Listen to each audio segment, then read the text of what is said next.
संवैधानिक नैतिकता कोई प्राकृतिक भावना नहीं है, इसे विकसित करना पड़ता है। हमें यह समझना होगा कि हमारे लोगों को अभी भी इसे सीखना बाकी है। भारत में लोकतंत्र केवल एक बाहरी आवरण है, जबकि इसकी मूल सामाजिक सांस्कृतिक भूमि मूलतः अलोकतांत्रिक है। हम भारतीय संविधान के लागू होने के 75वें वर्ष का उत्सव मना रहे हैं और हमारे दैनिक समाचार पत्र अब भी जातिगत भेदभाव और नफरत से संबंधित अत्याचारों की खबरों से भरे रहते हैं। ये उस राष्ट्रीय भावना के बिल्कुल विपरीत है जिसकी कल्पना हमारे संविधान में की गई थी। इस नाटक में दलित साहित्य की प्रतिनिधि रचनाएं सम्मिलित हैं, जिसमें आप इस पृष्ठभूमि की झलक देख पाएंगे। आइए देखते हैं। रीडिंग स्पेस की प्रस्तुति 1 घंटा 40 मिनट की अवधि के साथ अदम गोंडवी की कविता, प्रेमचंद और ओम प्रकाश वाल्मीकि की कहानियां, हीरा डोम के लोकगीत, अली सरदार जाफरी की नज्म और डॉक्टर भीमराव अंबेडकर की आत्मकथा के साथ अभिषेक गोस्वामी द्वारा रूपांतरित और निर्देशित संगीतमय नाटक किस्से किनारों के हाशिए की दास्तानें।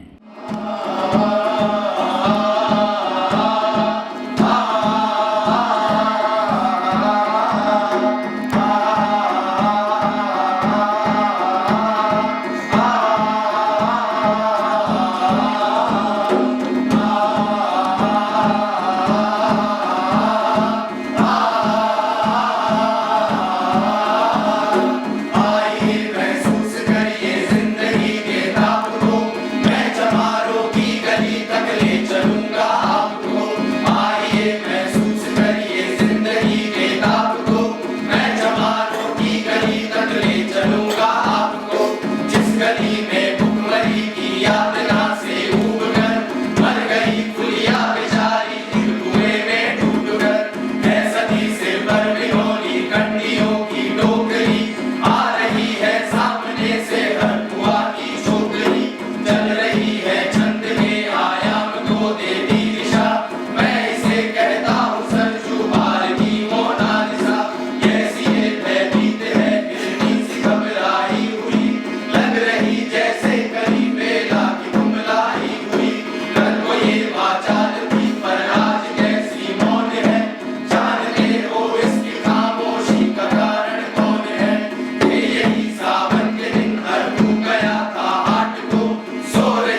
सामने। निकला मंगल झोपड़ी का पल्ला थोड़ा बोलकर, एक सिपाही ने कभी लाठी चलाई दौड़कर, फिर बड़ा मंगल तो आका फूट से टकरा गया, सुन पड़ा फिर। माल वो चोरी का तूने क्या किया? अरे कैसी चोरी? माल? अरे कैसा माल? उसने जैसे ही कहा एक लाठी फिर पड़ी, बस होश फिर जाता रहा। होश खोकर वो पड़ा था झोपड़ी के द्वार पर, ठाकुरों से फिर दरोगा ने कहा ललकार कर। मेरा मुंह क्या देखो? इसके मुंह में थूक दो, आग लाओ और इसकी चौपड़ी फूंक दो। और फिर प्रतिशोध की आंधी वहां चलने लगी, बेसहारा निर्बलों की झोपड़ी जलने लगी, झोपड़ी जलने लगी, झोपड़ी जलने लगी।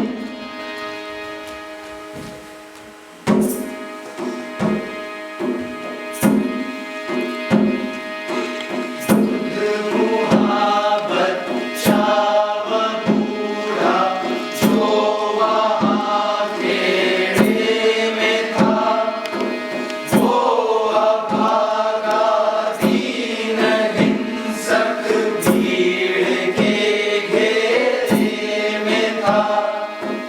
घर को जलते देख कर वे होश को खोने लगे, कुछ तो मन ही मन मगर कुछ जोर से रोने लगे। कह दो इन कुत्तों के पिल्लों से कि इतराए नहीं। हुक्म जब तक मैं न दूं कोई कहीं जाए नहीं। इनको डंडों से सुधारा जाएगा, ठाकुरों से जो भी टकराया मारा जाएगा। हुजूर, साइकिल किधर को मोड़ दे? होश में आया नहीं मंगल, कहो तो छोड़ दे। मुर्गे की तरह मत बांध दो। होश में आया नहीं तो लाशों पर टांग लो। ये समझते हैं कि ठाकुर से उलझना खेल है। ऐसे बाजी का ठिकाना घर नहीं है, जेल है। ये समझते हैं कि ठाकुर से उलझना खेल है, ऐसे बाजी का ठिकाना घर नहीं है, जेल है, जेल है, जेल है।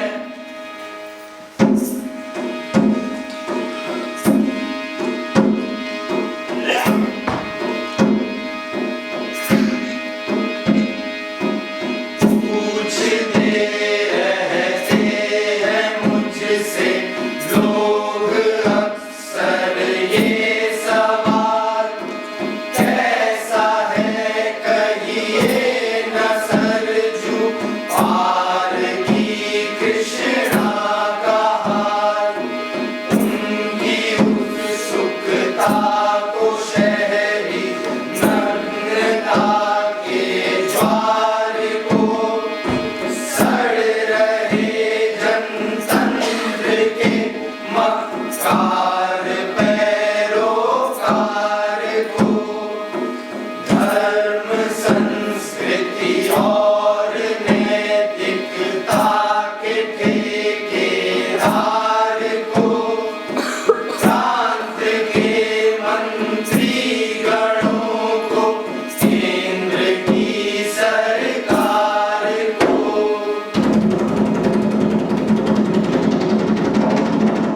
मैं निमंत्रण दे रहा हूँ आए मेरे गाँव में, तट पे नदियों के घनी अमराइयों की छाव में, गाँव जिसमें आज पांचाली उगाड़ी जा रही, या हिंसा की जहाँ पर नद उतारी जा रही। मैं तरसते कितने ही मंगल लंगोटी के लिए, बेचती है जिस्म कितनी कृष्णा रोटी के लिए, कृष्णा रोटी के लिए, कृष्णा रोटी के लिए। आइए महसूस करिए जिंदगी के ताप को,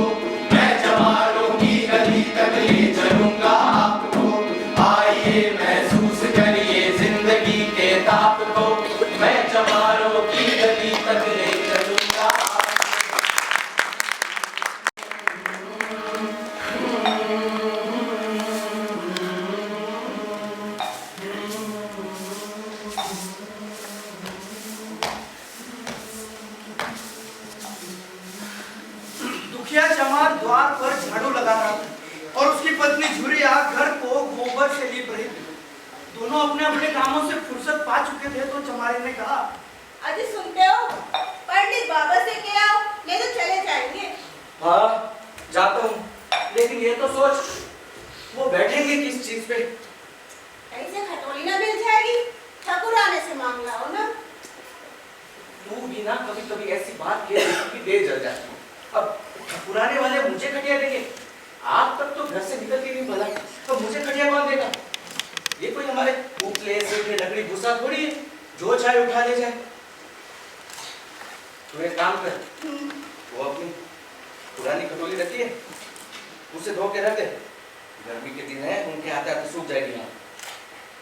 वो ना बैठेंगे हमारी खटोली में, जानते नहीं कितना नेम धर्म वाले लोग हैं।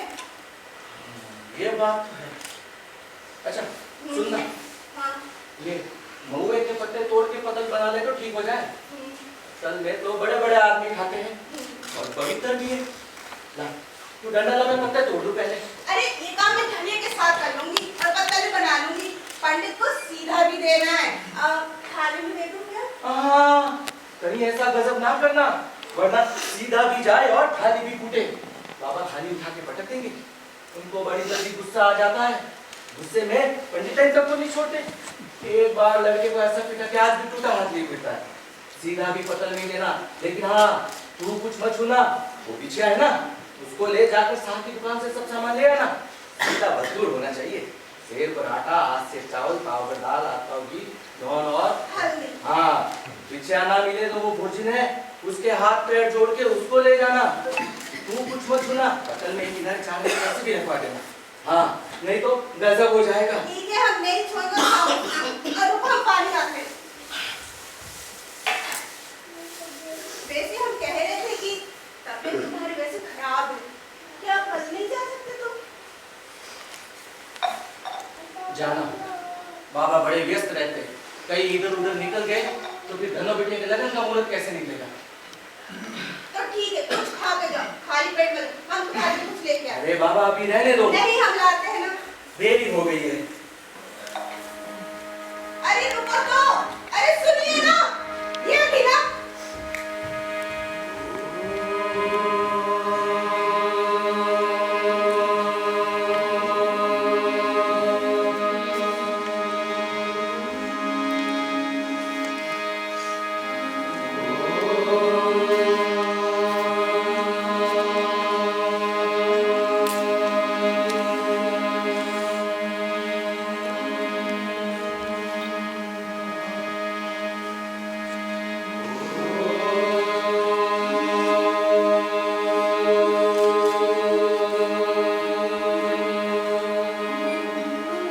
घासीराम ईश्वर के परम भक्त, नींद खुलते ही ईश उपासना में लग जाते, मुंह हाथ धोते तब तक 8 बज जाती। तब जाकर पंडित जी की असली पूजा शुरू होती, जिसका पहला भाग था धुन की तैयारी। फिर पंडित जी स्नान कर निकलते, आधे घंटे तक चंदन रगड़ते, फिर आईने के सामने खड़े होकर माथे पर तिलक लगाते। चंदन की 2 रेखाओं के बीच लाल डोरी की बिंदी होती, फिर छाती पर, बाहों पर गोल गोल मुद्रिकाएं बनाते। ठाकुर जी की मूर्ति निकालते, उसे नहलाते, फूल चढ़ाते, आरती करते, घंटी बजाते। तब तक 10 बज जाते और 2-4 जजमान यूं ही पंडित जी के द्वार पर। ईश उपासना का तत्काल फल पंडित जी को मिल जाता था। आज जब पंडित जी पूजन घर से निकले तो देखा कि दुखिया चमार द्वार पर घास का गट्ठर लिए बैठा है। पंडित जी को देखते ही दुखिया ने साष्टांग दंडवत प्रणाम किया और हाथ बांध कर खड़ा हो गया। ये दिव्य मूर्ति देखकर दुखिया का हृदय मानो श्रद्धा से परिपूर्ण हो चुका है। ब्रह्म तेज से प्रदीप्त आंखें और डोरी चंदन साक्षात देवताओं की प्रतिमा प्रदान कर रहे थे।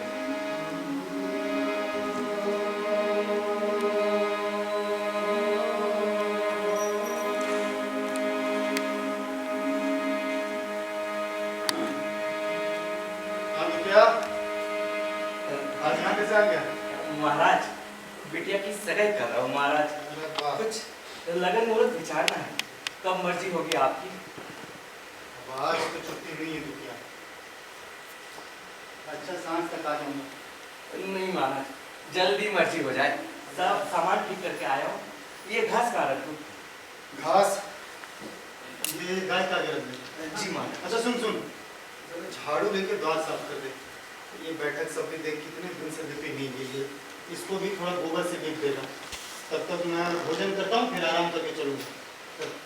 जी वो कर। अच्छा सुन,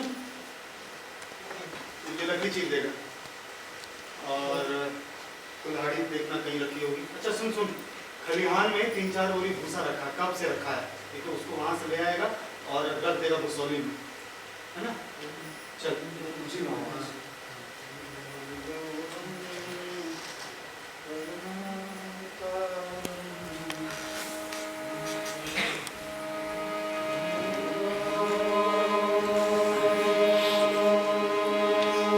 जल्दी जल्दी काम खत्म कर देता हूँ, बाबा खुश हो जाएंगे और साथ चल देंगे। जब वो बिटिया के लगन का मुहूर्त भी निकल जाएगा।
लकड़ी भी तो चीरनी है।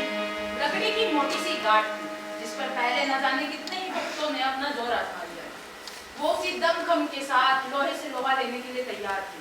दुखिया घास चीरकर बाजार ले जाता था। लकड़ी चीरने का अभ्यास उसे नहीं था। घास उसके खुरपे के सामने अपना सिर झुका देती थी। यहाँ कस कस कर कुल्हाड़ी से वार लगता, लेकिन उस लकड़ी पर निशान तक कुल्हाड़ी उचट पसीने में तर उठा, हाफता था, थक बैठ जाता था, फिर उठता था, हाथ उठाए ना उठते, पाँव कांप रहे थे, कमर न सीधी होती, लेकिन फिर भी वो अपना काम किए जाता था।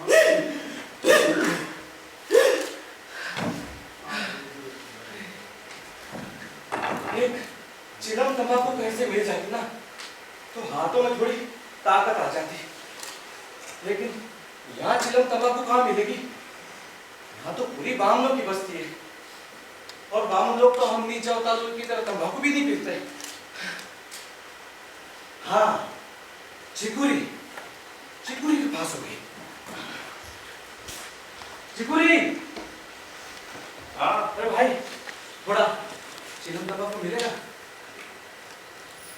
ये ले, पर आज नहीं है मेरे पास। अरे आपकी चिंता मत करो भाई, आपको मैं अभी पंडित जी के घर से मांग लूंगा। अभी तो वहां रसोई बन रही है। ठीक है।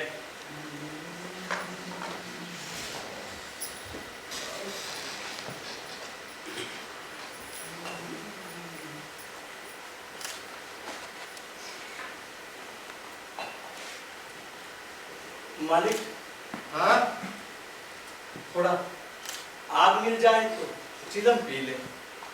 हाँ, ये कौन आदमी आग मांग रहे? अरे वही ससुर दुखिया चमार है। इसे कहा है कोई लकड़ी चीज तो आप थोड़ा दे दो। तुम्हें तो पोथी पत्र के फेर में धर्म दंड की सुधी नहीं है। चमारो, धोबी हो, पासी हो, कोई भी मुंह ढक घर में चला है। पंडित का घर ना पाओ, जैसे जन्मासा हो गए हो। चला जाए यहाँ से, वरना दुहाटे से मुंह दुखा देंगे। ये भीतर आ गया तो क्या हुआ?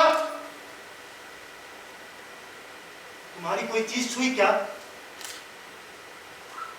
धरती पवित्र है, जरा सी आग है, लाके दे दो। काम तो हमारा ही कर रहा है ना।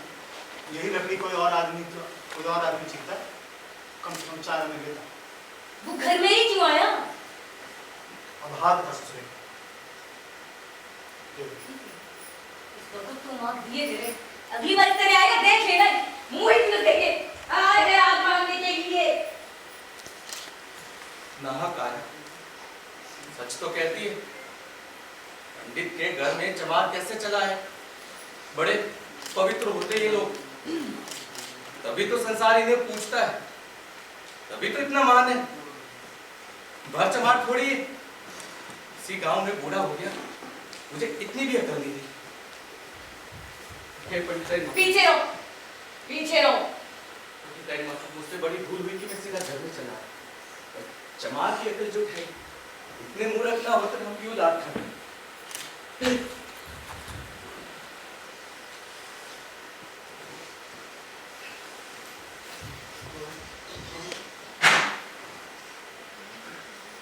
ये पवित्र बामन के घर को अपवित्र करने का फल है। भगवान ने इतनी जल्दी फल दे दिया। तभी तो संसार पंडितों से डरता है और सबों के रुपए मारे जाते हैं। भला इनके रुपए कोई मार दे, घर भर का सत्यानाश हो जाए, पाव गल गल करके दे लगे।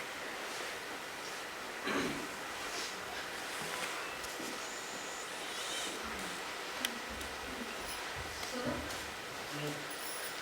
काऊ चमरवा को कुछ खाने को दे। सुबह से काम कर रहा, भूखा होगा। ये है। हाँ, 2-4 बज जाएंगे। 2-4 रोटी में खा होगा। अरे चमार है ससुरा, एक से खा खत्म से बाप रे बाप, एक से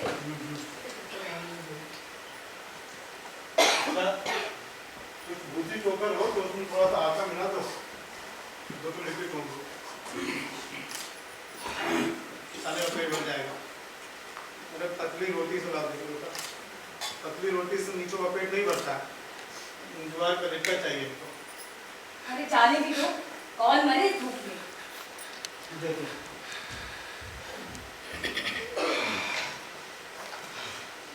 चिलम पी लेने से हाथों में अब थोड़ी ताकत आ गई है। अब तो मैं ये लकड़ी चीर के रहूंगा।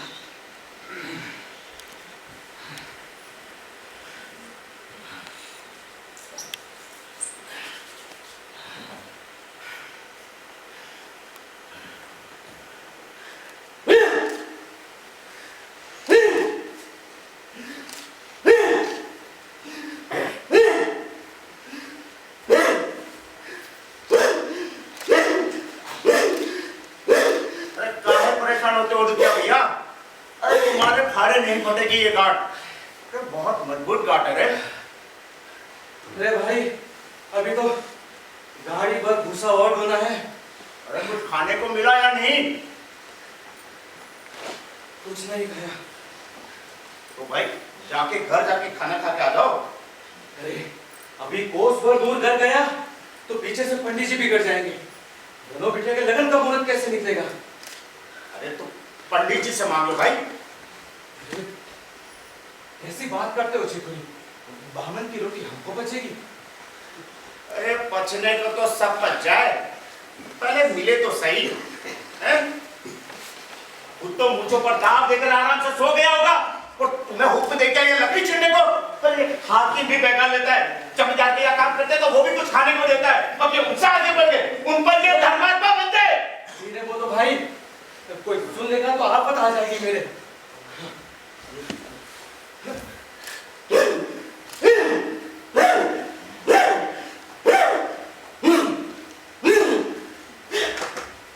अरे दुखिया भैया, अरे देख तेरी हालत कैसी हो गई है। अरे सुबह से कुछ नहीं खाया, शरीर में जान नहीं है तेरे।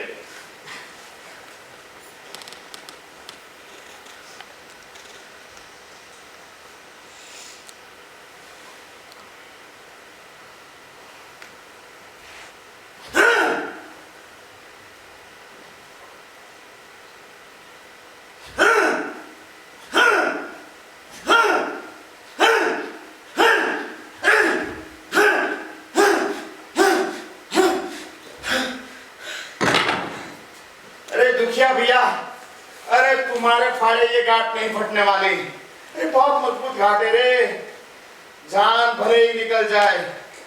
रे दादा, रे दादा, ये बहुत मजबूत लकड़ी है।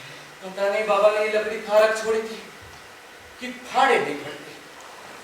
अब कहीं दरार तक भी तो नहीं पड़ती। मैं कब तक इसे चीरता रहूंगा? अभी घर पे 100 काम पड़े हैं, शादी ब्याह का घर है, एक न एक चीज घटी रहती है। पर इनको क्या चिंता? हाँ, चलो तब तक भूसा उठा ले आता हूं, कह दूंगा बाबा आज तो ये लकड़ी नहीं फटी, इसको मैं कल आके फाड़ दूंगा।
क्या?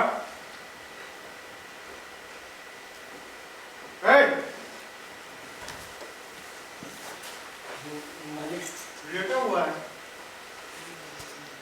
लकड़ी ऐसी रखी। अरे सांझ हो गई, तू अब तक तू करता क्या रहा? भूसा लाया। भूसा, मुट्ठी भर भूसा ढोने में संजय कर दी। लेटा हुआ है, सो रहा है। छोटी सी लकड़ी है, तुझसे फटती नहीं है। चल चल उठ चल, बात मत सुन, चल। अरे उठ जा, चल चल, सोच मत। जी नहीं। अब तक तो सोचता ही रहा। चल, छोटी सी लकड़ी फटती नहीं है, लगन भी फिर ऐसे ही निकलेगी। हैं?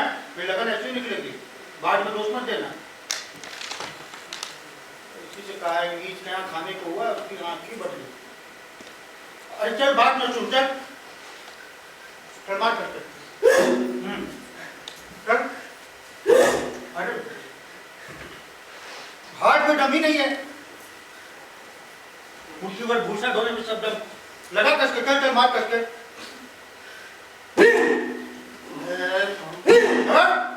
दम लगा, बेटी को लगे, मार मार, पहले वही मार। अरे पहले वही मार, हाँ पहले वही मार।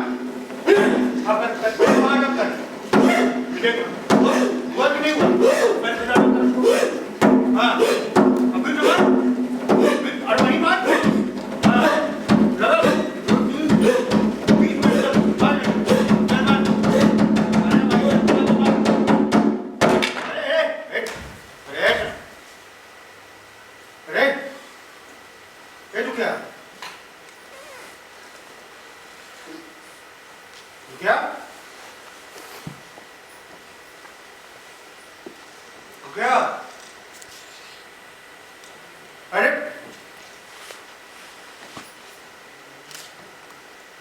ए रुकिया,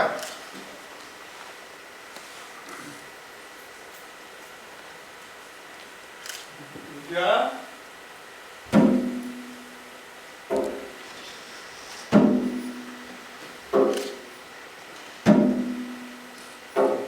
रुकिया,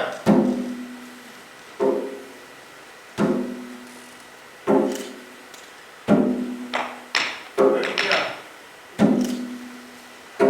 हाँ? ए,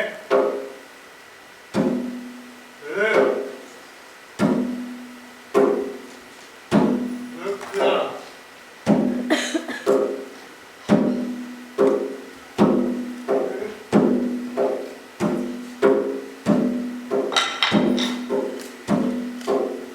अरे सुनो,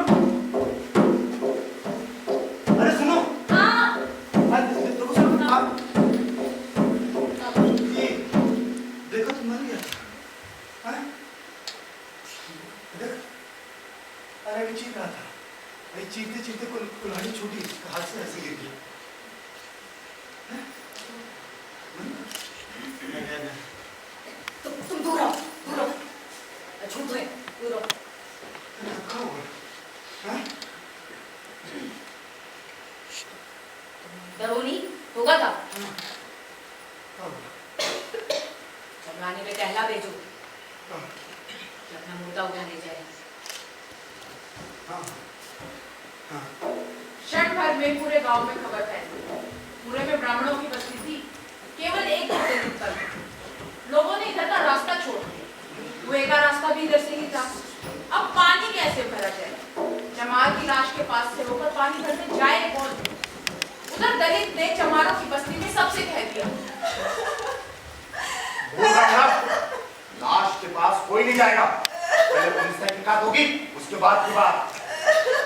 लेकिन चिकुरे अरे लेकिन क्या मजाक है क्या? एक गरीब आदमी की जान ले ली। अरे पंडित जी होंगे तो अपने घर। भैया दुखिया की लाश तो लानी पड़ेगी ना। बोल रहा हूं ना कि लाश के पास कोई नहीं जाएगा। अब चलो।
कोई एक बात में पूछता था, एक बात।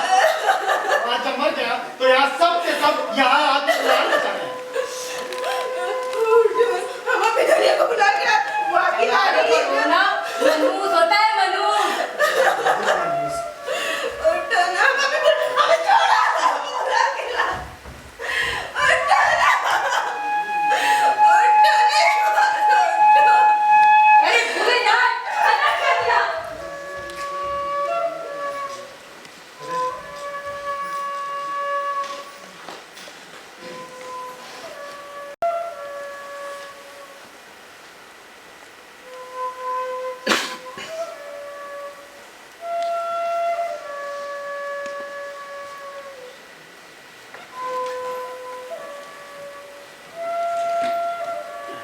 रात हो गई है, अब तो दुर्गंध से उठने लगी है। वे लोग यहाँ आ नहीं सके और तुम लाश को छू नहीं सके। अब सोचो करना क्या है।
पंडित जी दुखिया की लाश को घसीटते घसीटते गांव के बाहर ले गए। आकर तुरंत उन्होंने स्नान किया, दुर्गा पाठ पढ़ा और पूरे घर में गंगा जल छिड़का।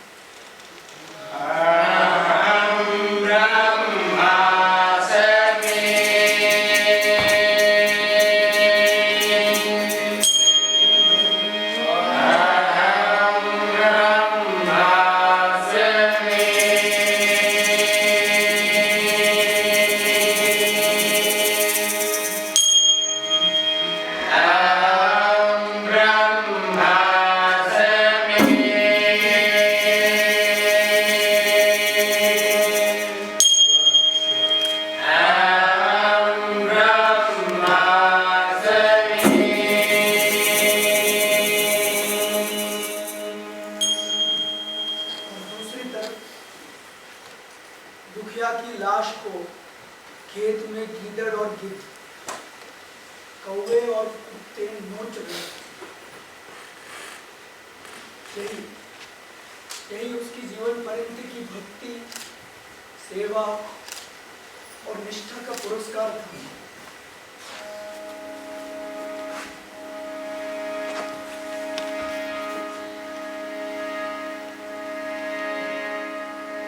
ऐसे हम कर्महीन रात दिन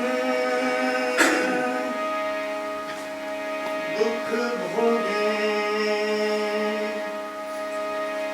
ऐसे हम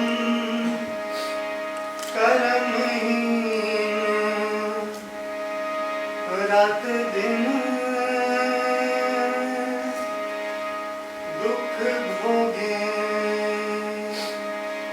साहब से आज ऐसी अर्ज करेंगे हम, ऐसे हम कर्म महीने रात दिन दुख भोगे। साहब से आज ऐसी अर्ज करेंगे हम, तुझे नाही देवता भी जलन हमारे जी, कबहू कलेश रोज रोज ही सहेंगे हम।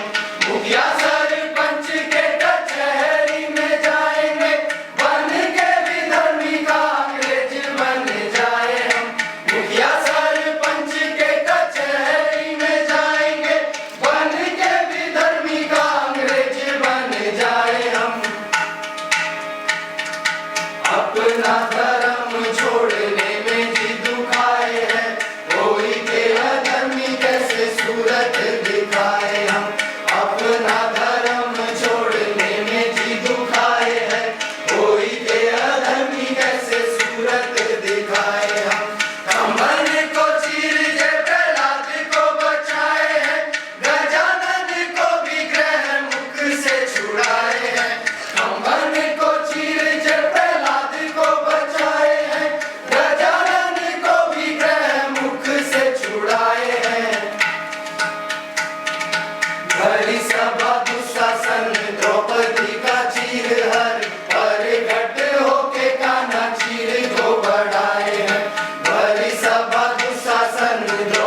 जाने हम रोके छुए में डेराते हैं।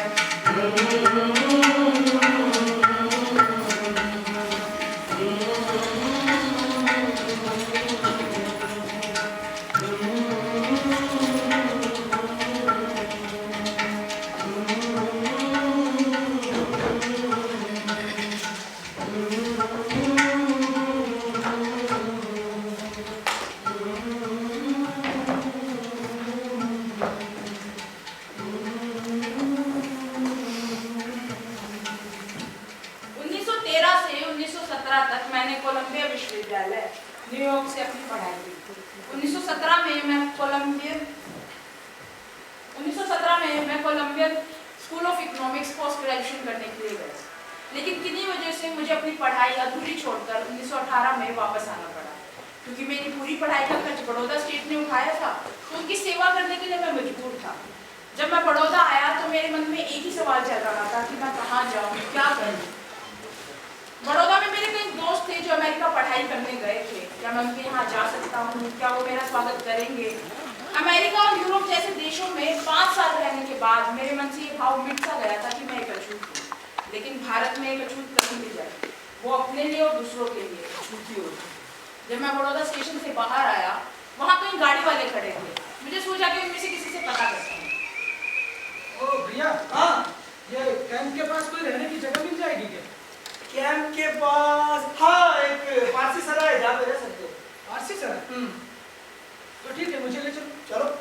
पारसी सराय का नाम सुनते ही मेरा मन खुश हो गया, क्योंकि मैं ये अच्छे से जानता था कि पारसी धर्म में छुआछूत के लिए कोई जगह नहीं है, तो वहाँ किसी भी तरह के भेदभाव का मुझे कोई डर नहीं था।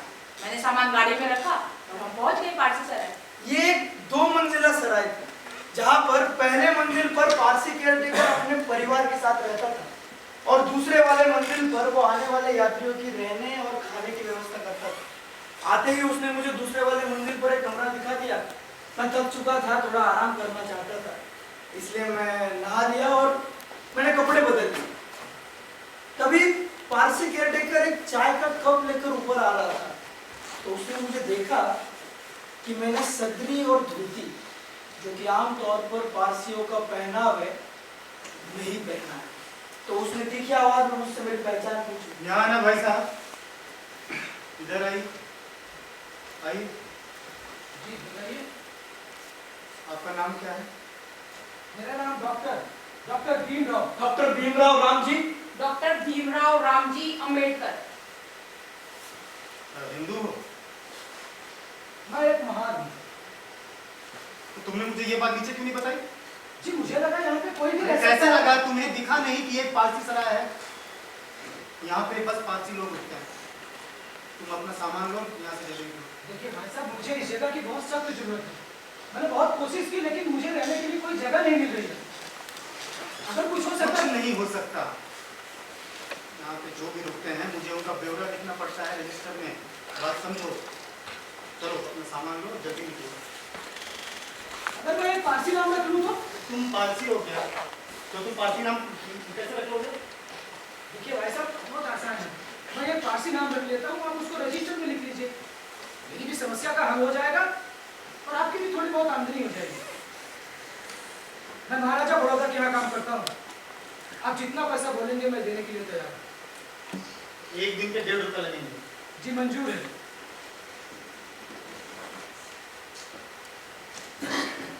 ठीक है, लेकिन यहाँ पे किसी से कुछ मत बोलना। बस अपने काम से काम रखना। तुम्हारा खाना नाश्ता सब कुछ कमरे में ही आ जाएगा। बस अपने काम पे जाओ, काम से सीधा यहाँ आओ। जी थैंक यू। मैं खुश था कि मेरे रहने की समस्या का हल अब हो चुका था, लेकिन मैं ये नहीं जानता था कि ये खुशी बहुत क्षणिक होगी। इससे पहले कि मैं आपको इस पारसी सराय वाले किस्से का दुखद अंत बताऊं, मैं आपको बताना चाहूंगा कि मैं वहां किस हालत में रहा। सराय की दूसरी मंजिल पर एक छोटा सा कमरा था। कमरे से ही लगा हुआ एक स्नान घर था, जिसमें कि नल लगा हुआ। इसके अलावा वहाँ एक बड़ा सा हॉल भी था। मैं जब तक रहा वो हॉल टूटी कुर्सियों और मेजों के कबाड़ से भरा रहता था। इन सब के बीच में मैं वहाँ अकेले ही रहता था। केयरटेकर सुबह एक कप चाय लेकर आता था और तकरीबन 9:30 बजे के आसपास सुबह का नाश्ता या कुछ खाने को लेकर आता था। पर रात को तीसरी बार 8:30 बजे आता था रात का खाना लेकर। केयरटेकर तभी आता था जब बहुत जरूरी हो जाता था। इन मौकों पर भी मैंने गौर किया है कि वह मुझसे बात करने से कतराता था। खैर, ये दिन भी जैसे तैसे बीते। महाराजा बड़ौदा की ओर से मुझे महालेखागार ऑफिस में एक प्रशिक्षु के तौर पर नियुक्त किया गया। मैं ऑफिस जाने के लिए सराय 10 बजे छोड़ देता था और करीब 8:30 बजे के आसपास वापस आता था। इस दौरान मैं अपना अधिक से अधिक समय अपने कंपनी के दोस्तों के साथ व्यतीत करता था। सराय वापस लौटकर रात बिताने का ख्याल ही मुझे डराने लगता था। मैं सराय सिर्फ इसलिए वापस आता था क्योंकि इस खुले आकाश के नीचे कोई और ठोर ठिकाना नहीं था मेरे पास। ऊपरी वाले हिस्से के बड़े कमरे में मेरे अलावा कोई और व्यक्ति नहीं रहता था। वह हॉल गुप्त अंधेरे में डूबा रहता था। वहां बिजली का एक भी बल्ब नहीं, यहां तक कि तेल की बत्ती तक नहीं थी कि जिससे अंधेरा थोड़ा बहुत कम लगता। केयरटेकर मेरे इस्तेमाल के लिए एक छोटा सा दीपक लेकर आता, जिसकी रोशनी बामुश्किल कुछ इंच ही जाती थी।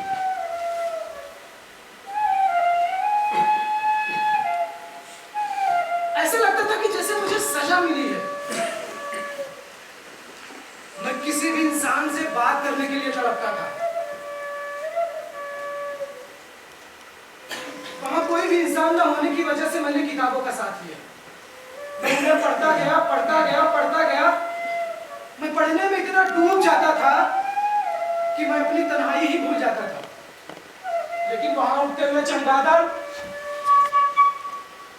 जो कि वह हॉल है उनके लिए घर था, कि चैन मुझे फिर से उसी स्थिति में वापस खींच लाते थे। मैं भीतर तक सिहर जाता था और जो बात मैं भूलने की कोशिश कर रहा था, वही बात मुझे फिर से याद आने लगती थी कि मैं एक अजनबी परिस्थिति में एक अजनबी जगह पर कैद हूं।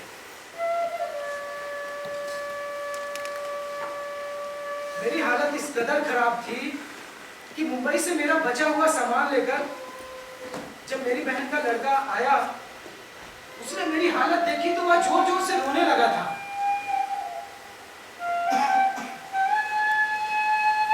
मैंने जैसे तैसे समझा बुझाकर उसे वापस भेजा।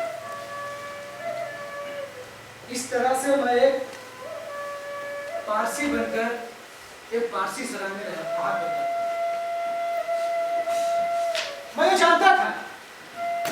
मैं जानता था कि मेरा यह नाटक बहुत अधिक दिनों तक नहीं चलेगा और एक न एक दिन मुझे पकड़ लिया जाएगा। इसीलिए मैं सरकारी बंगला पाने की कोशिशें लगातार करता रहा। मैंने प्रधानमंत्री को याचिका भी लिखी, लेकिन प्रधानमंत्री ने मेरी याचिका पर उस गहराई से गौर नहीं किया जैसे मुझे जरूरत थी। मेरी याचिका एक अफसर से दूसरे अफसर तक जाती रही, जब तक कि उसका कोई निश्चित उत्तर मिलता। मेरे लिए वो भयावह दिन आ गया। वो सराय में मेरा 11वां दिन था। मैंने सुबह का नाश्ता कर लिया था और ऑफिस जाने के लिए तैयार हो चुका था। कुछ किताबें मैंने पिछली रात एक लाइब्रेरी से उधार ली थी, उन्हें समेटने में लगा हुआ था। तभी मैंने सीढ़ियों से कई सारे लोगों के आने की आवाज की। मुझे लगा यात्री रुकने के लिए आए हैं, मैं उन्हें देखने के लिए खड़ा हुआ।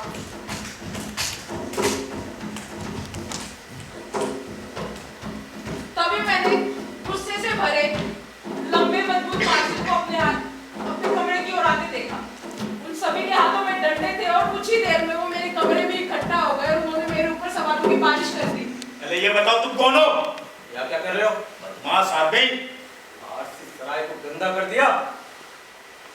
मैं खामोश खड़ा रहा, मैं कुछ कह नहीं पाया। ये असल में झूठ था जो पकड़ा गया। ये कमरा कब तक बचेगा? मुझे 1 हफ्ते की मोहलत दी थी। नहीं मिलेगी। अगर आज शाम तक तुमने कमरा खाली नहीं किया तो देख लेना अंजाम बहुत बुरा होगा। लो।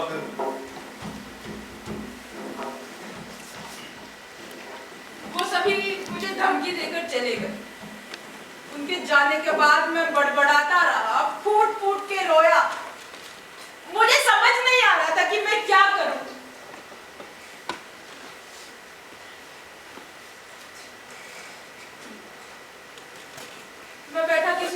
के बारे में सोचने लगी।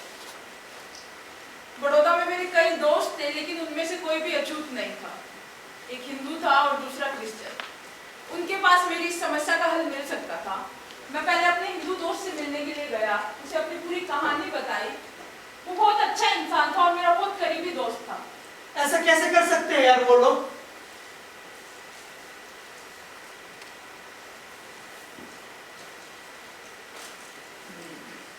लेकिन तुम अगर मेरे घर पे रहने के लिए आओगे ना, तो मेरे घर के नौकर काम करना छोड़ देना।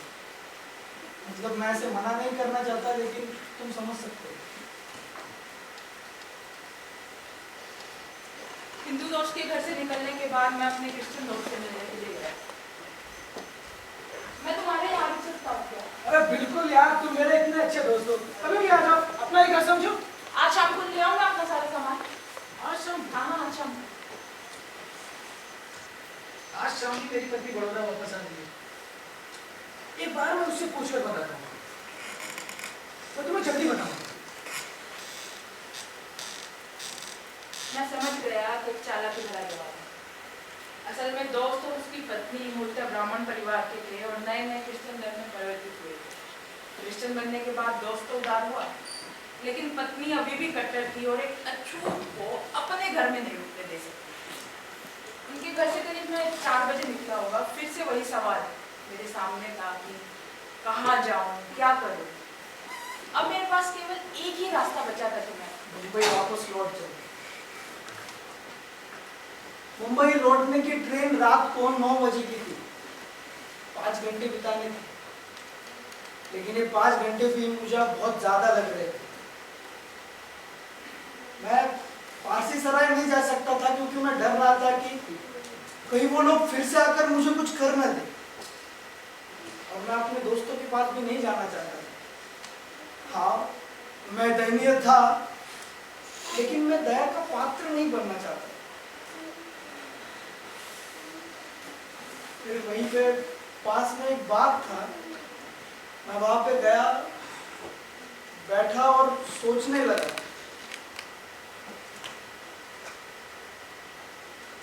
बचपन के बारे में, पिताजी के बारे में, बहुत से बदतर दिनों के बारे में सोचने लगा।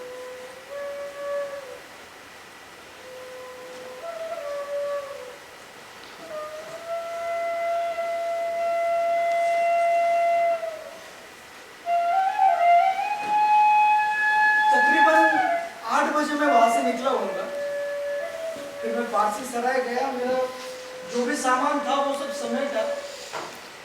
इस बीच पारसी केयरटेकर ने मुझसे कुछ बात नहीं की। वो शायद खुद को मेरी हालत का जिम्मेदार मान रहा था। मैंने उसके जो भी पैसे बनते थे वो दे दिए और वहां से चला गया। मैं बड़ौदा काफी उम्मीदों के साथ आया था। मुझे नहीं पता था कि मुझे बंबई इतने जल्दी वापस लौट जाना पड़ेगा।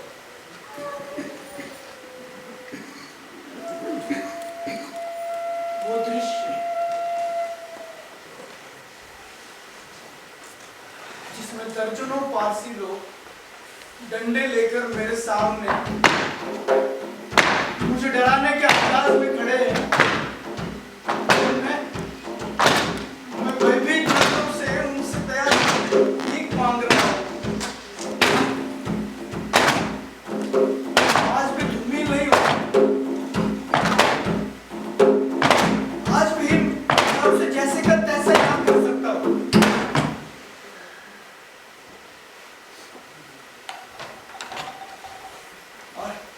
और ऐसा कभी नहीं हुआ होगा कि मैंने उस दृश्य को याद किया और मेरे आंखों में आंसू नहीं आए। उस समय ना मैंने एक बात जानी, जो इंसान अद्भुत होता है ना, वो हर जाति के लिए, हर धर्म के लिए, सबके लिए उतना ही अछूत होता है।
सुनी रे मड़ैया जाने कौन बहलावे जाने कौन फुसलावे जाने कौन बहलावे जाने कौन फुसलावे बहती नदी की धारा रोके कौन रे भरी भरी नदिया में डूबी के मछलिया भरी भरी नदिया में डूबी के मछलिया फिर भी क्यों प्यासी है रे दैया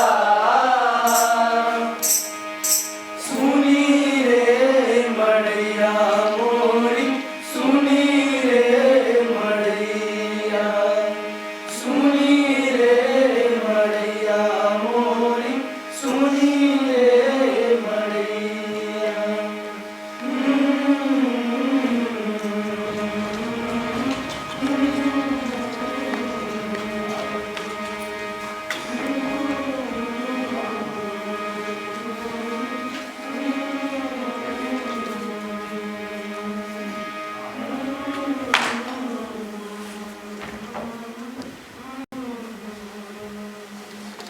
चमारों के गांव में बल्हारों का एक परिवार था जो जौहर के पार रहता था।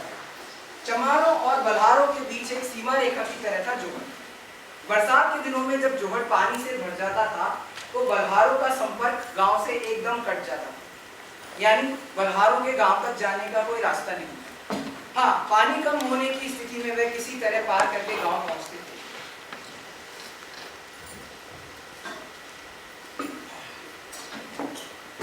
अरे सुरजा, अरे बल्लू भैया की कार मर गई है, आ जाना समय से लेने। बल्लू भैया मंदिर के पास वाले। हाँ, देरी मत करना। ठीक है। जब भी किसी चमार को उनकी जरूरत पड़ती तो इस तरह जौहर के पार खड़े होकर उन्हें आवाज लगा देता। जौहर इतना भी बड़ा नहीं था कि बल्हारों तक आवाज ही न पहुंचे। आवाज सुनकर वे बाहर आ ही जाते थे।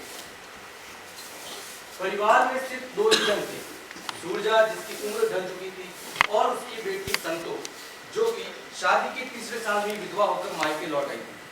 सूरजा की पत्नी को मरे भी 3 साल हो गए। घर बाहर की तमाम जिम्मेदारियां संतो ने संभाल रखी थी। सूरजा वैसे काफी कमजोर हो चुका था, लेकिन गांव के छोटे मोटे काम वो यूं ही कर देता था। सूरजा का एक लड़का भी था जो कि 10-12 साल की उम्र में ही घर छोड़कर भाग गया था। कुछ साल इधर उधर भटकने के बाद उसे रेलवे में नौकरी मिल गई। इसी नौकरी ने उसे पढ़ने लिखने की ओर आकर्षित किया। हाई स्कूल करके तकनीकी शिक्षा में ट्रेनिंग लेकर वो रेलवे में ही फिटर हो गया था। नाम था कल्लू, जो कि अब कलंग हो चुका था। जब संतों की शादी हुई थी तो सारा खर्चा कलंग ने उठाया था। उसके पास तो वैसे भी टूटी कौड़ी नहीं थी और कलंग की शादी भी रेलवे कॉलोनी में ही हो गई थी। उसे पढ़ी लिखी पत्नी मिली थी, जिसके कारण उसके जीवन में रहन सहन में काफी फर्क आ गया था। उसके जीवन का डरा ही बदल गया था। गांव वो यदा कदा ही आता था, लेकिन जब भी वो गांव आता चमार उसे अजीब सी नजरों से देखते। कल्लू से कलंग हो जाने को वे उसे अभी भी स्वीकार नहीं कर पा रहे थे। उनकी दृष्टि में वो अभी भी बदहाली था, सामाजिक व्यवस्था में सबसे नीचे, यानी अछूतों में भी अछूत। अरे मेरे को भाई चाय पिलाइए यार, करो यार। अच्छी यात्रा आ रही है ना आजकल, मुझे लगा आप लोग आएंगे ही नहीं। अरे ऐसा कैसे हो सकता है, हम लोग नहीं आए थे।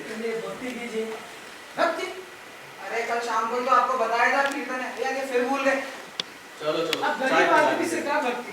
चाय पिला दे। हाँ। बोल रहे हैं आपकी बात। ये कौन है? कल्लुआ। कल्लू। कल्लुआ, सूरज बेटो ना, जोड़ बाग। ए कल्लू, क्या रे? कितने दिनों बाद आया है? अबे देख क्या रहा है, पहचाना नहीं क्या? कल्लू नाम नहीं है मेरा, कल्लम नाम है। अरे मिथुन चक्रवर्ती, सुस्कत रहा मारे बिना सुस्के लगा भाता बिना है। शहर जाए से नाम ना बदल जा देखा। ए बता भाई इनका। और पढ़ लेने से तेरी जात तो नहीं बदल जाएगी। अबे रहेगा तो तू वही कल्लू बल्हार बल्हार। बड़ा आया अफसर बन के। कल्लू नाम नहीं है मेरा। आज भी फेंके हुए पैसे नहीं उठाता। चलो चलो अरे शाम को मिलते हैं, खाते में लिख लेना। कल्लन गांव में बहुत अकेला महसूस करता था। घर परिवार के बाहर एक भी ऐसा व्यक्ति नहीं था जिससे वो दो घड़ी बात कर सकता था। गांव के पढ़े लिखे लोग भी उससे कटे कटे रहते थे। उनकी नजर में आज भी वह कल्लू बल्हार ही था, जोड़ पार रहने वाला। वे उसे कल्लू बल्हार ही कहकर बुलाते थे। यह संबोधन कल्लन को बिल्कुल भी अच्छा नहीं लगता था। नस्तर की तरह बांध कर हीन भावना से भर देता था। इस बार काफी समय बाद गांव आया था। बापू, मैं बस कुछ नहीं जानता, तू मेरे साथ आज ही दिल्ली चल रहा है। इसने फिर से वही बात छेड़ दी। 1000 बार बोला है तुझे, तेरे साथ दिल्ली नहीं जाऊंगा, बस बात खत्म। दिल्ली में सरकारी मकान है, हम तीनों एक साथ रह लेंगे। और आखिर यार रखा क्या है? रखा क्या है मतलब? बेटा पुरखों ने इसी झोड़ की ढींग अपनी जिंदगी काट दी। यही मरखब है इसी माटी में, किधर गांव में रखा गया। मुझे गांव देहात से मतलब नहीं होगा ना, मुझे है। मरूंगा तब तक नहीं रहूंगा, बात खत्म। मुझे फर्क पड़े या ना पड़े, मुझे तो फर्क पड़ता है। अरे मैं तो यहाँ आना भी नहीं चाहता, पर मेरे बच्चे भी मत आया कर यहाँ पर, बिल्कुल मत आया कर। भाग तो गया ही था बचपन में। तो जैसी कटी आगे इसकी फिक्र रहती है बस। इतनी सी बात समझ नहीं आती कल्लन साहब, अकेली पड़ जाएगी ये टूटा फूटा घर ना, मेरी तरह ये भी अगली बारिश नहीं देख पाएगा। तो चिंता है ना अपनी बात की, एक काम कर, इस घर को पक्का बनवा दे। बनवा दे। मेरे पास जो 2-4 पैसे बचे हैं, वो भी टूटे फूटे मकान में डाल दूं। अरे कह रहा हूँ सरकारी मकान में तीनों एक साथ रह लेंगे। तेरे जाने के बाद मरने का भी मत इंतजार कर, मत कर मेरे मरने का। तेरे संतोष सामान बांध हो जाए, इसके साथ आ जाएगी। सरकारी बंगले में रहना है बढ़िया से। अपने पैसे की दोस्त ने मुझे मत दिखाया कर। आया बड़ा सरकारी नौकरी लेके है।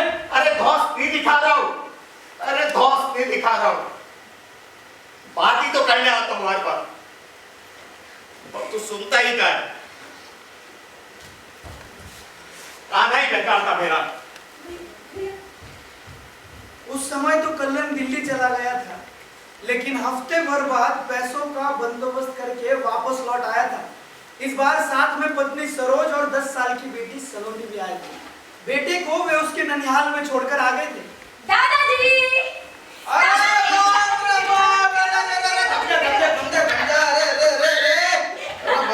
एकदम रेलगाड़ी जैसे भागता है। तो बड़ी हो गई बेटा, बहुत बड़ी। छोटी है अच्छी कक्षा में पहुंच गई तू। बता अब आइए तो जरा दिखा, तेरा छपरी का ज्ञान देखूं। करना क्या है? इसको उधर से ऐसे डालना है। बाबू चला दे, ऐसे नीचे लगा ना पीछे। बाबू तुझसे एक जरूरी बात करनी। हाँ बेटा खींच तू।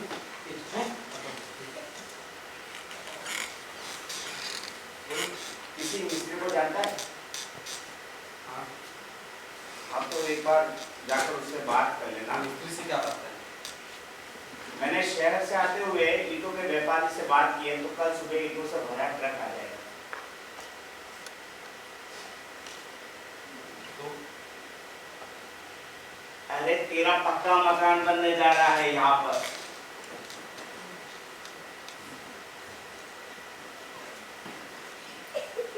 तो मैं कहता था ना तुझे, मेरा कल्लन मेरी कोई बात नहीं टालता। देखा कल ईंट का ट्रक लेके आ रहा है। बेटा तो एक काम करते हैं ना, मैं अभी जाता हूँ ठेकेदार से बात करके आ जाता हूँ। कल का इंतजार क्यों करना है? ए संतो, तू सबके लिए खाना बना कर, मैं गुड़ लेके आऊंगा, हलवा बनाएंगे। अरे आता हूँ मैं। अरे ठेकेदार जी, अरे ओ ठेकेदार जी, अरे ठेकेदार जी। हाँ भाई, कौन है सुबह सुबह चिल्ला रहा है? मैं सूरजा ठेकेदार जी। अरे हाँ सूरजा भाई, क्या बात है बताओ। ठेकेदार जी मुझे पक्का मकान बनवाना है। पक्का मकान? हाँ मेरा बेटा है ना कल्लन, वो बनवा रहा है। कल्लन? हाँ कल हुआ?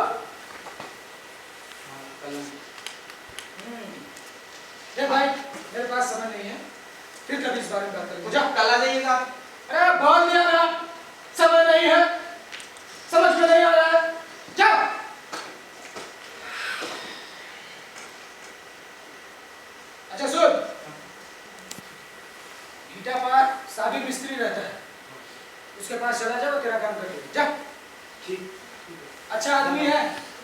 बता देना जा। जी जी।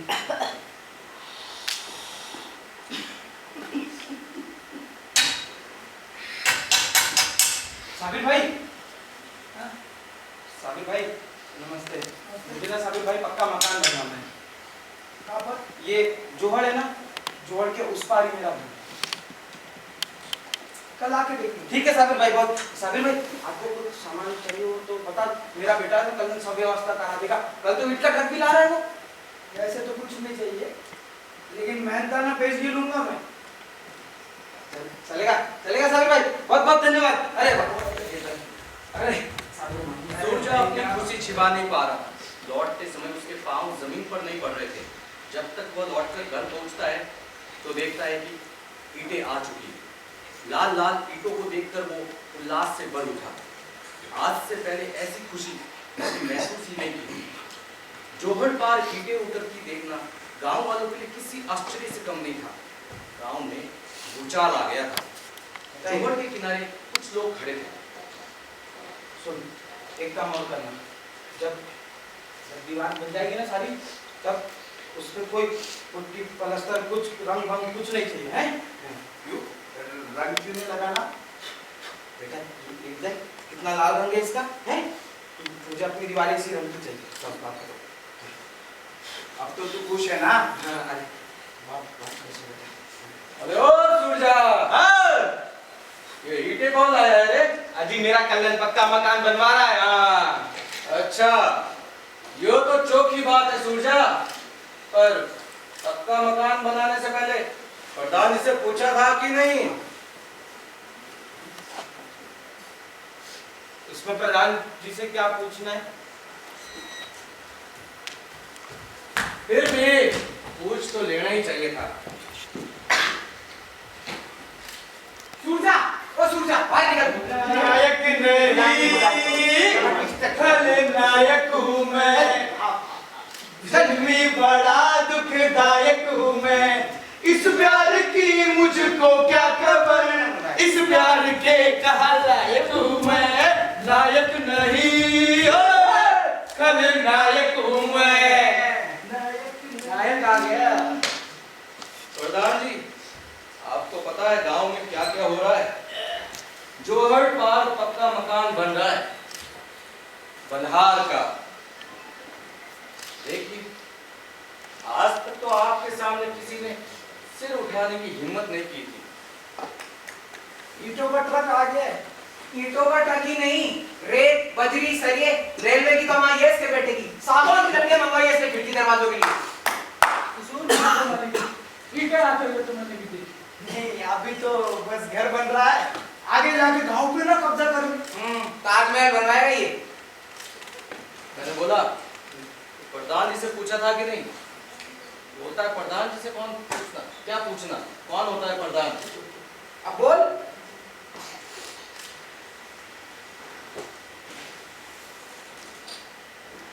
सूरजा, हवेली बन गई? मैं और कुछ सामान चाहिए तो बोल, हम लोग मंगवा देंगे। अरे 3-4 पैसे आते हैं जेब में तो उसको रख। अपने बेटे को बोल, रेलवे वाले को, उड़े नहीं उछले नहीं, तू भी मत उड़। अरे घूम गोबर में खाते थे, अब घूम गोबर में रहते थे, तो हमने दे दी जगह रहने के लिए। अभी जिस हाल में हो रहो, किसी को कोई एतराज नहीं होगा। अरे मैं हूँ तुम लोगों के लिए, हम हैं। हाँ, लेकिन ये सब मत कर, वो अच्छा नहीं लगता।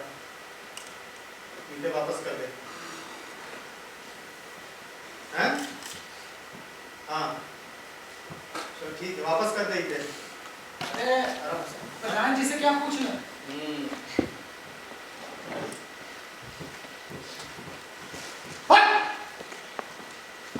प्रधान जी से क्या पूछना? लकड़ी खोज पहले अपने लिए। लकड़ी लकड़ी मिलेगी नहीं है, हवेली बनाएंगे। ईंटें आई कैसे? हाथ रखो इस पे। जी जी प्रधान, आप निश्चिंत रहिए। बलराम सिंह का एक एक शब्द बुझे तीर की तरह सूरजा के जिस्म को छलनी कर रहा। उसके सामने उसकी जिंदगी के खट्टे मीठे दिन नाचने लगे, मानो कल ही की बात हो।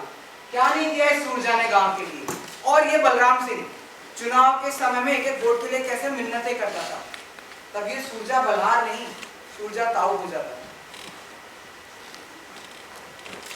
बापू, प्रधान के लोगों से बात हुई कुछ?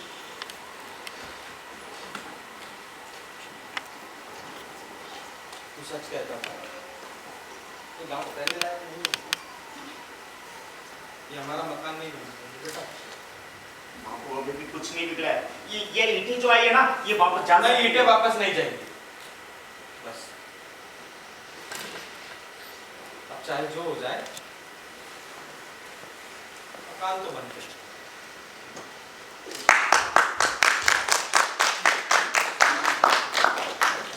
सलोनी की तबीयत ज्यादा खराब हो गई। तो शहर से जो दवाई लाई थी वो दी? वो दे चुकी हूँ, लेकिन उसका बुखार ही नहीं उतर रहा। तुम ये बताओ, ये घर वाला काम कब शुरू होगा? बापू गया तो था प्रधान के लोगों से बात करने, और वो मान ही नहीं रहे। तो क्यों है, हम यहाँ चलते हैं, यहाँ से सब लोग दिल्ली रहेंगे जाके, बिना बात या गाँव में पैसा लगा रहे हैं। तुम समझाओ, क्यों बच्चों की तरह जिद कर रहे हैं ये? रहने दे, अब आपकी मदद में बापू का दिल दुखाना ठीक नहीं रहेगा। लेकिन फिर भैया, वो सलोनी को देखो क्या हो गया। तुम डॉक्टर को बुला के लाओ, जाओ डॉक्टर को बुला के लाओ। कल्याण अजीब सी दुविधा में फंस गया था। भावावेश में आकर वह ईंटें तो ले आया था, लेकिन गांव का माहौल देखकर उसको डर लगने लगा था कि कहीं कोई बखेड़ा ना खड़ा हो जाए। उसकी पत्नी सरोज और बेटी सलोनी शहर से उसके साथ आ गए थे, लेकिन यहाँ आते ही सलोनी को तेज बुखार हो गया था। सरोज के पास जो दो चार गोलियां थी उसने दी, लेकिन उससे भी कोई फायदा नहीं। उसका जी घबराने लगा था। वह बार बार कल्याण से शहर जाने की जिद कर रही थी। इधर सूरजा सारी रात जगकर ईंटों की रखवाली करता रहा। सुबह होते ही वह साबिर मिस्त्री को बुलाने चला गया था। उसे अब गांव के किसी भी व्यक्ति पर कोई भी विश्वास नहीं रह गया। उसको डर था कि कहीं कोई साबिर मिस्त्री को बहला फुसला न दे। और सलोनी का बुखार था कि कम होने का नाम ही नहीं ले रहा था।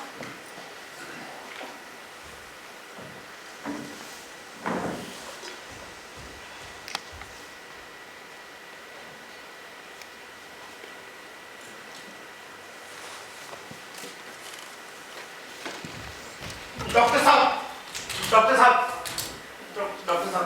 मेरी बच्ची को बहुत तेज बुखार है। अगर एक बार वक्त है क्या आने का? एक बार मेरे साथ चलकर उसे देख लो तो अच्छा होगा। तेरे साथ जाऊंगा क्या मैं? भूल मत कि तू बलहार है, निकल यहाँ से। डॉक्टर साहब, उसे बहुत तेज बुखार है, उल्टियाँ भी हो रही है उसे। मैंने बोल दिया ना एक बार, नहीं जाऊंगा, निकल यहाँ से। डॉक्टर साहब प्लीज, तो मैं उसे यहाँ लेकर आ जाता हूँ। तेरा दिमाग तो नहीं खराब हो गया? मेरी दुकान बंद करवाएगा क्या तू कल से? डॉक्टर साहब एक बात कहेगी।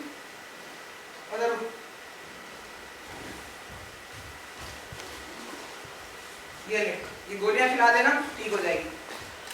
पैसे दे जल्दी। हाँ, नींद खराब कर दी, जा यहाँ से।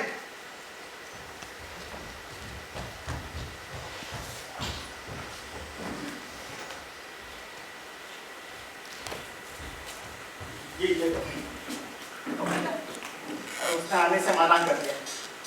अरे उसे दवाइयों की नहीं, डॉक्टर की जरूरत है। दवाई मैं दे चुकी हूँ। अरे पहचानता था, वो नहीं आएगी।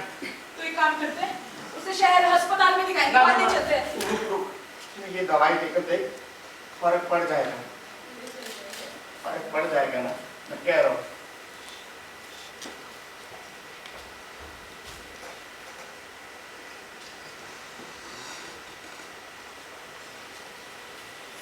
आगे इससे कुछ बात नहीं होगी। साबिर दूसरे गांव चला गया, शादी है, 15-20 दिन बताएगा। मुझे नहीं लगता वो आएगा। ये साबिर हो या वाबिर, ये पूरा गांव एक जैसा ही है। साबिर ऐसा आदमी नहीं है, मैं जानता हूँ उसको। हमारी गांव के किसी आदमी ने डराया उसको, चलता गया। सलोनी की तबीयत कैसी है? ये ज्यादा खराब है उसकी। मैं चाहता हूँ किसी झाड़ फूक वाले। ना ना, तू रुक। बेटा तुझे नजर लग गई होगी, टोटका वोटका कर दिया होगा गांव में, ऐसे भूखे लोग बैठे हैं। तुझे कुछ करने की जरूरत नहीं है। तो फिर क्या करेंगे? सवेरे होते मैं शहर के किसी अस्पताल में दिखा दूंगा। बस आज रात जैसे तैसे कर। पूरी रात जागते हुए कटी थी। सलोनी की तबीयत कुछ ज्यादा ही बिगड़ गई थी। सुबह होते ही कल्लन ने उसे पीठ पर लादा, इर्द गिर्द चारों तरफ से कपड़ा लपेटा। उसकी पत्नी सरोज उसके साथ में थी। धूप चढ़ने से पहले वे शहर पहुंच जाना चाहते। शहर गांव से 10-15 किलोमीटर दूर था। आने जाने का कोई भी साधन नहीं था। कल्लन ने गांव के समृद्ध चमारों से बैलगाड़ी उधार मांगी थी, लेकिन कोई भी चमार बलहारों को बैलगाड़ी देने के लिए तैयार नहीं था।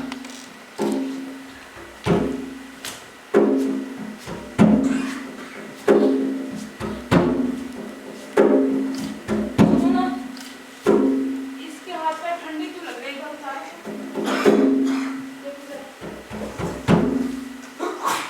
सलोनी, बेटा आगे खोलना बच्ची।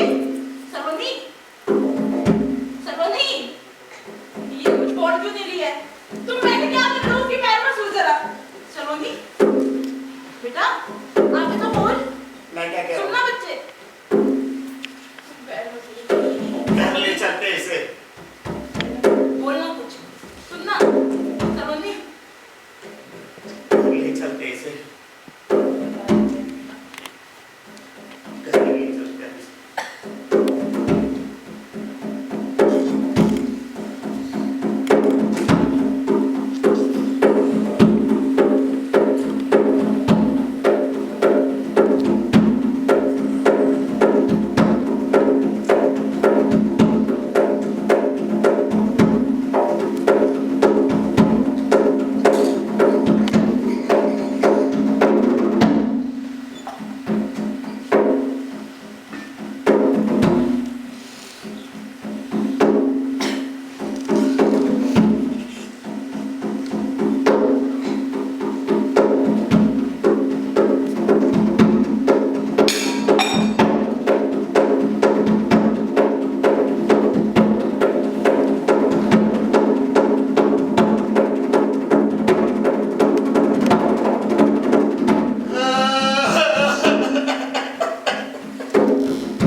अब समस्या लकड़ियों की थी।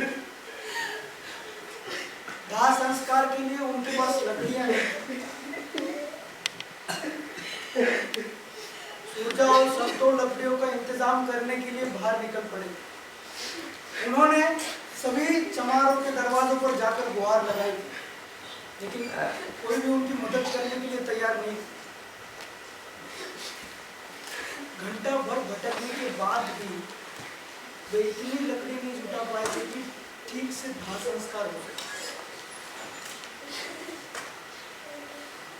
संतों ने कहा, घर में उपले है तो लकड़ियों की जगह उपले ही ले जाते। चमारों का शमशान गांव से निकट था, लेकिन बलहारों को उसमें अपनी मूर्तें फूकने की इजाजत नहीं थी। कल्लन के माँ के समय भी यही समस्या आई थी। गांव से 3-4 किलोमीटर दूर ले जाकर फूकना पड़ा। लोनी के शव को इतने दूर ले जाना, लकड़ी और उपले भी ले जाने। सूरजा और कल्लन के अलावा कोई नहीं था जो इस काम में उनका हाथ बटा सकता था। इस शव यात्रा में शामिल होने गांव को कोई भी व्यक्ति नहीं आया। जात उनका रास्ता रोक रही। कल्लन ने काफी कोशिश की थी। वो रविदास मंडल, डॉक्टर अंबेडकर युवक सभा के लोगों से जाकर मिला, लेकिन कोई भी उनकी मदद करने के लिए तैयार नहीं था। वे सब किसी न किसी बहाने करनी काट गए। उसे रेलवे कॉलोनी में हुए अंबेडकर जयंती के भाषण याद आने लगे।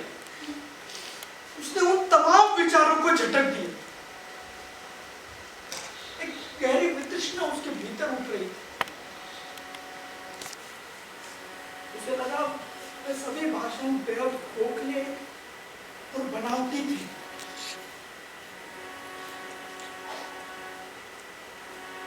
इस शव यात्रा को देखने के लिए चमारों का पूरा गांव अपनी छतों पर चढ़ गया था, लेकिन सब बेबस थे, अपने अपने दायरे में कैद। और बलहार तो आखिर बलहार ही थे, उन्हें अपनी ही नहीं दूसरों के मुद्दे ढोने की भी आदत थी।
किसानों की तड़पती हुई